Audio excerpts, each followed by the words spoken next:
Assalamualaikum warahmatullahi wabarakatuh. Perkenalkan, nama saya Dwi Prayoga dari kelas 1 CE dengan NIM 062530701462. Pada video ini, saya akan mendemonstrasikan coding chat dan file transfer berbasis UDP yang dilengkapi GUI bertema Minecraft. Coding ini mendukung komunikasi chat, upload file dari klien ke server dengan download file dari server ke klien, lengkap dengan log aktivitas secara real time. Baiklah, lanjut ke dalam pembahasannya. Coding ini berjalan menggunakan soket UDP, sehingga seluruh komunikasi dilakukan tanpa koneksi tetap, namun tetap dibuat dengan andal dengan sistem ACK. Bisa dilihat dalam gambar. Ini adalah jendela server log, kemudian server log ini akan menampilkan statusnya running atau stopped. Dan kemudian di server ini juga akan menampilkan pop-up server, setup untuk IP dan port. Semua aktivitas klien akan tercatat di dalam log server ini. Baiklah, di bagian awal kode terdapat beberapa variabel penting. Contohnya seperti klien. Klien ini menyimpan alamat klien dan nickname. Kemudian uploads. Nah, uploads ini berfungsi sebagai menyimpan status file yang sedang diupload. Kemudian current file. Current file ini berfungsi sebagai untuk menampilkan file terakhir yang berhasil diupload dan siap di-download. Kemudian ACKS. Nah, ini berfungsi sebagai menyimpan ACK untuk memastikan pengiriman file via UDP tetap aman. Kemudian kode server sock berfungsi sebagai soket utama server. Kemudian adalah logwin. Logwin berfungsi sebagai widget GUI untuk menampilkan log. Bagian ini adalah fondasi agar server bisa mengelola banyak klien sekaligus. Selanjutnya adalah kode logs. Berfungsi sebagai untuk menampilkan semua aktivitas ke server log UI. Setiap chat akan masuk, klien join, upload file atau error, semuanya akan tampil di sini. Selanjutnya adalah kode sento (addr, data tutup kurung). Kode ini bertugas untuk mengirim data UDP ke klien tertentu, dipakai untuk chat, perintah file, dan ACK. Selanjutnya adalah kode wait for ACK (addr, seq, tutup kurung). Dikarenakan UDP tidak menjamin data sampai, fungsi ini digunakan untuk menunggu ACK dari klien sebelum lanjut mengirim potongan file berikutnya. Selanjutnya adalah kode UDP send file (addr, path, tutup kurung). Nah, kode ini berfungsi untuk digunakan saat klien melakukan download. File dikirim dalam bentuk potongan kecil atau disebut juga dengan chunk, dan setiap potongan itu memiliki nomor urut dan harus di-ACK oleh klien.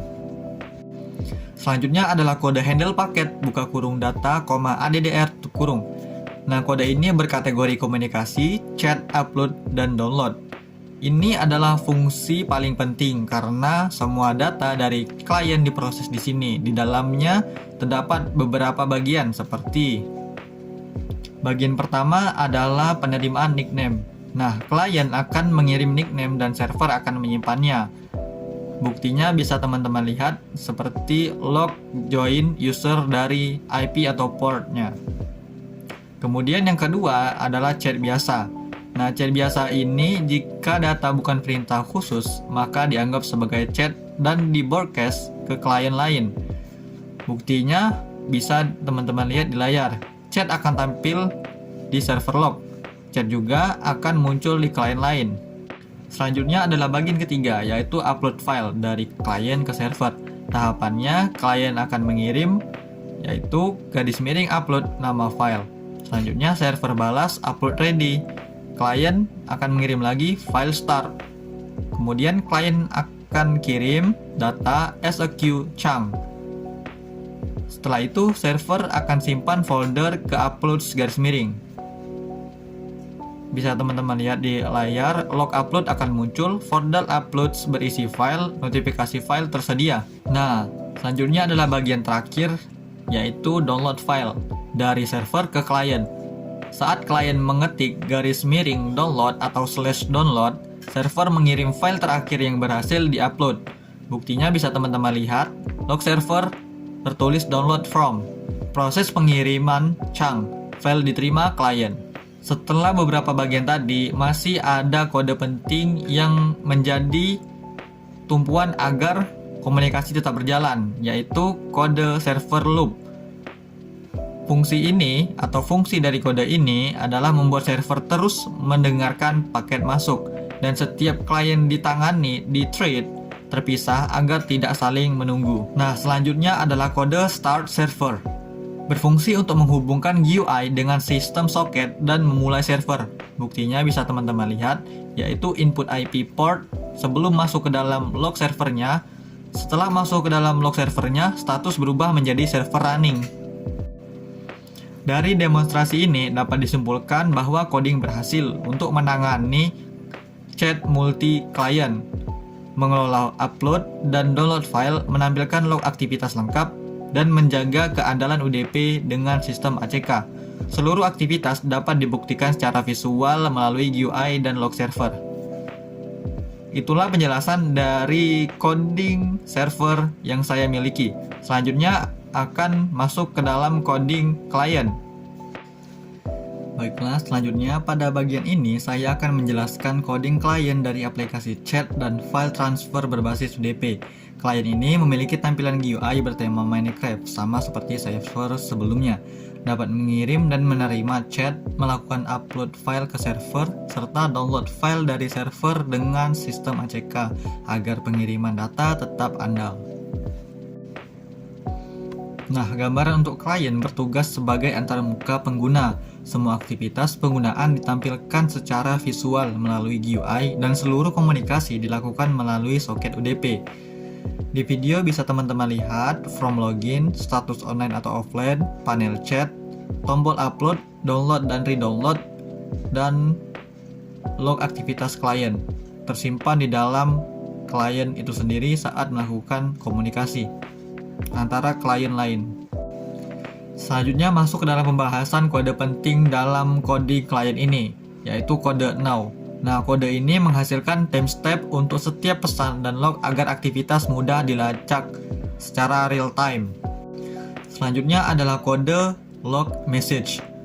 Nah, fungsi dari kode ini adalah menampilkan semua aktivitas klien ke area log chat, seperti chat yang akan masuk, status upload, proses download, error atau notifikasi server. Buktinya bisa teman-teman lihat dalam video, yaitu pesan chat muncul, log upload dan download tampil, timestamp terlihat jelas. Selanjutnya adalah kode connect. Nah, kode connect ini berfungsi sebagai tempat dijalankannya saat tombol join chat ditekan. Nah, langkah yang dilakukan itu adalah mengambil IP, port, dan username, membuat soket UDP klien, membuat UI chat, mengirim pesan nickname, username ke server. Buktinya bisa teman-teman lihat di dalam video, yaitu status berubah ke online, log yaitu nama yang terkirim, dan server mencatat klien itu sedang join ke dalam komunikasi. Selanjutnya adalah kode RECV loop. Nah, kode ini berkategori komunikasi, chat, upload ACK, dan download file. Ini adalah listener utama klien yang terus berjalan di thread terpisah. Fungsinya itu adalah menangani pesan chat biasa, ACK dari server, file upload dan download, dan notifikasi server. Selanjutnya adalah kode wait for ACK as a queue. Nah, kode ini berfungsi untuk menunggu ACK dari server sebelum melanjutkan pengiriman data berikutnya. Selanjutnya adalah kode on send. Nah, kode ini digunakan untuk user menekan enter atau tombol kirim. Fungsinya adalah mengirim chat ke server dan menampilkan pesan klien di log. Bisa teman-teman lihat di dalam video untuk buktinya. Chat akan tampil di klien, chat lain akan menerima pesan dari klien yang sudah mengirim pesan dari klien pertama tadi. Selanjutnya adalah coding atau kode on download. Nah, kode ini berfungsi untuk mengirim perintah /download ke server dan menentukan folder penyimpanan file. Selanjutnya adalah kode on download again. Nah, kode ini digunakan untuk mengunduh ulang file terakhir tanpa upload ulang. Buktinya bisa teman-teman lihat dalam video, file di-download ke folder yang berbeda. Nama file sama, isinya masih tetap konsisten dengan file yang dikirim sebelumnya. Selanjutnya adalah kode on upload. Nah, kode ini berfungsi untuk menampilkan file dialog lalu mengirimkan perintah /upload ke server. Buktinya bisa teman-teman lihat di layar, file dipilih dari lokal dan log upload tampil, server akan menerima file. Selanjutnya adalah kode leave. Nah, kode ini berfungsi untuk menutup soket klien dan mengubah status menjadi offline. Buktinya bisa teman-teman lihat di layar, status berubah dan aplikasi tertutup dengan rapi. Baik, dengan demikian klien ini berhasil untuk menghubungkan pengguna ke server, menyediakan chat secara real time, mengelola upload dan download file via UDP, dan menampilkan seluruh aktivitas secara visual dan log.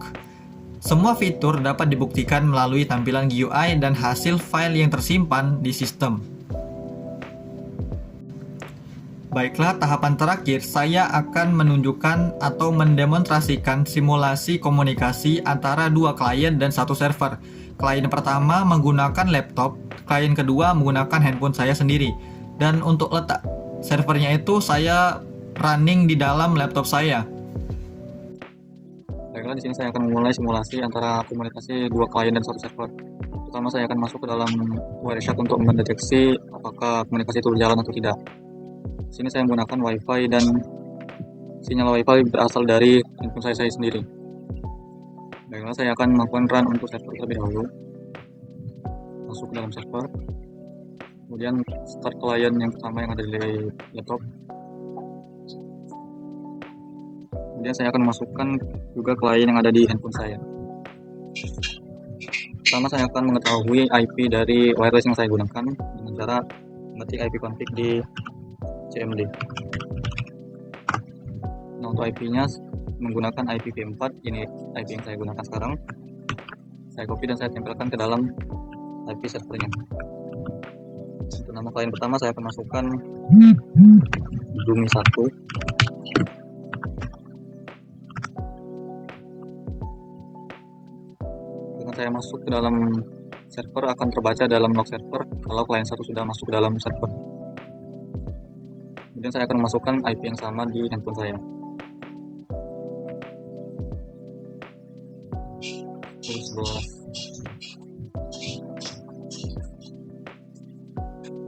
Dengan nama dummy2. Bisa dilihat. Bisa lihat kalau klien yang nomor 2 sudah masuk ke dalam chat juga atau komunikasi. Di sini saya akan memulai komunikasi dari handphone saya dengan mengirim sebuah pesan.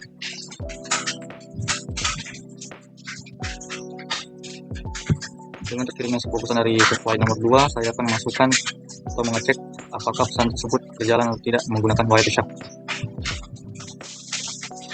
Bisa dilihat dua UDP ini adalah bukti kalau komunikasi ini berjalan dengan lancar. Saya akan mengklik salah satunya, pertama yang berada di IP 10.11.151.253. Nah, bisa dilihat kalau komunikasi itu yang berasal dari klien nomor 2, pesannya itu disampaikan sama dengan pesan yang saya masukkan, yaitu halo dummy 1.